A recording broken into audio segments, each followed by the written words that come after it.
Olá a todos, eu sou Daniel Salomão, trabalhador do Movimento Espírita desde Juiz de Fora, e aqui venho muito honrado com o convite a comentar a importante obra O Céu e o Inferno, ou A Justiça Divina segundo o Espiritismo, a quarta obra da nossa codificação espírita.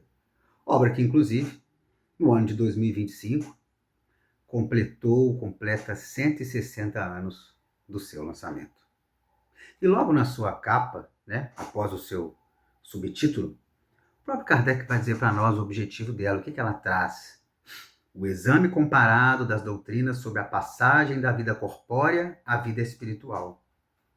As penalidades e recompensas futuras. Os anjos e os demônios, as penas eternas, etc. Seguido de numerosos exemplos da situação real da alma durante e depois da morte. Em outras palavras, gente, o que essa obra nos traz, Começando pela sua primeira parte. Uma análise comparada com a posição religiosa majoritária, naturalmente cristã, no Ocidente. No que se refere especificamente à realidade espiritual.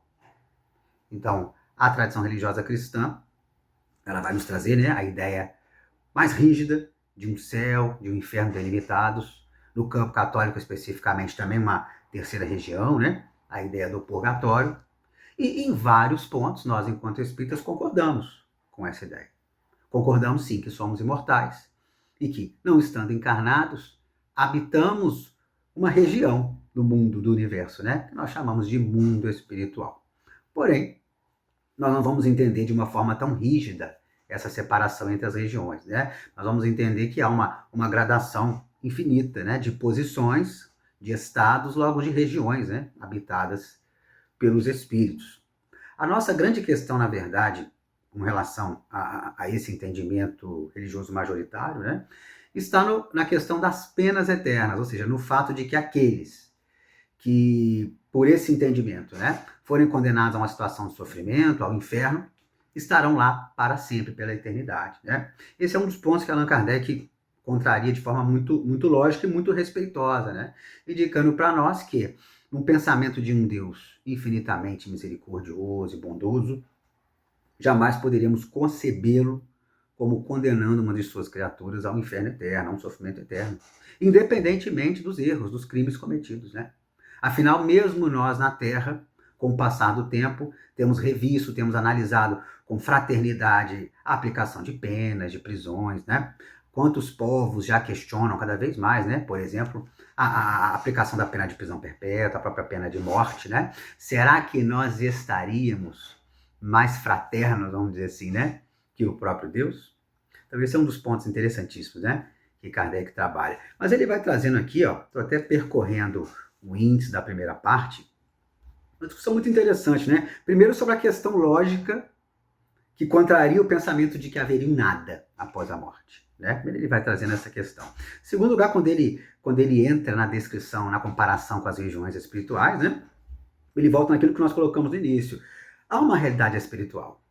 Nós, enquanto espíritos, estamos em algum lugar. E sim, essas regiões são diversas e dependem da nossa moralidade. Depende daquilo que nós plantamos e cultivamos, tanto na nossa vida na Terra, como, claro, na sua continuidade, no próprio mundo espiritual. E aqui ele vai trazer comparações também, explicações sobre os anjos e os demônios, mostrando claramente que nós estamos falando ali de espíritos, espíritos de uma condição já bem evoluída, nós vamos chamar de anjos, espíritos ainda numa situação de ignorância das leis de Deus, temporariamente, claro, uma expressão que nós não usamos, enquanto espírita, mas temporariamente demônios, mostrando que se não há eternidade do sofrimento, não há eternidade dessas condições, Então, todos aqueles espíritos que se encontram numa situação de sofrimento, ou mesmo de maldade, de perversidade, vamos falar assim, terão a sua redenção nas diversas experiências encarnatórias, nas diversas oportunidades de lidar com as mais diversas situações, vão amadurecer, vão crescer, vão inclusive ser ajudados, por esses que já estão numa condição de angelitude, E ele ainda vai trazer outros aspectos, no que se refere aos próprios demônios, como que nós entendemos a sua intervenção na Terra, Retorna aqui, aprofunda aquela questão da influência dos espíritos no mundo corpóreo, né? Isso é muito interessante. Ele ainda encerra essa primeira parte discutindo a famosa proibição de se evocar os mortos, né? Lá no nosso Antigo Testamento. Será que há coerência nessa proposta?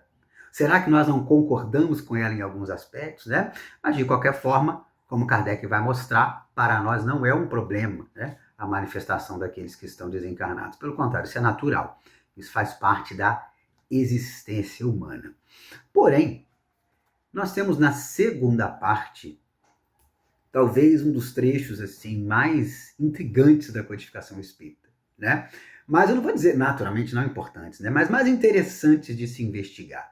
Porque ali Allan Kardec reúne as diversas comunicações espirituais, algumas delas naturalmente, né? Que inclusive embasaram toda a teoria espírita. Como ele vai dizer em outros momentos, né? Ele não elaborou a teoria espírita para sua confirmação com os espíritos. Ela é elaborada a partir do seu contato das informações trazidas dos espíritos, né? E especificamente na obra do Céu e Inferno, ele vai reunir relatos, tá? Diversos aqui, de espíritos recém-desencarnados ou não, mas que vão trazer as suas impressões. Como que foi morrer, né? Como que foi desencarnar? O que viram, o que não viram, como foram recebidos, o que sentem naquele momento. E o mais fantástico é que ele ainda faz uma divisão em categorias, né? Não rígidas, né? Simplesmente por um objetivo didático. Né? Ele faz de uma forma fantástica. Então ele vai trazer, por exemplo, um conjunto de comunicações que ele vai atribuir a espíritos felizes, em condições de felicidade no mundo espiritual, né? Mas vai também trazer comunicações de espíritos em condição de sofrimento, de condição mediana e outras, né? Que vão aparecer na obra aí e são muito interessantes. Por exemplo, um dos exemplos que eu mais gosto, né? Que aparece na segunda parte, no seu segundo capítulo, dos Espíritos Felizes, é o exemplo da Condessa Paula, né? Então, uma mulher que desencarna ainda jovem, nos seus 30 e poucos anos, né? Convido a leitura, hein? É fantástica a história dela. E tem, assim, uma vida exemplar. E no mundo espiritual vai trazer a sua sensação de felicidade. Vai dizer que sim, né? Que se na vida na Terra foi muito feliz, no mundo espiritual encontra uma felicidade ainda maior. Uma situação diferente, né? O que seriam os nossos banquetes diante das festas, né? Dos espíritos reluzentes com que ela lidava naquele momento, né? Com que ela convivia. Vai nos falar, inclusive, de uma felicidade que não significa ociosidade, como outros entendimentos, né, religiosos poderiam atribuir à situação de céu. Ela vai dizer que não, que isso não seria felicidade. Lá ela tem trabalho, oportunidade de ajudar, né? Inclusive muitos dos que permanecem encarnados, muitos de nós aqui. Então, um texto fantástico, né? Que nos convida, nos motiva ao exercício do Evangelho, né? A prática do Evangelho nas nossas vidas é muito legal. Mas a gente vai ver também, né, entre os espíritos sofredores, né, o exemplo que eu acho muito legal de François Riquier.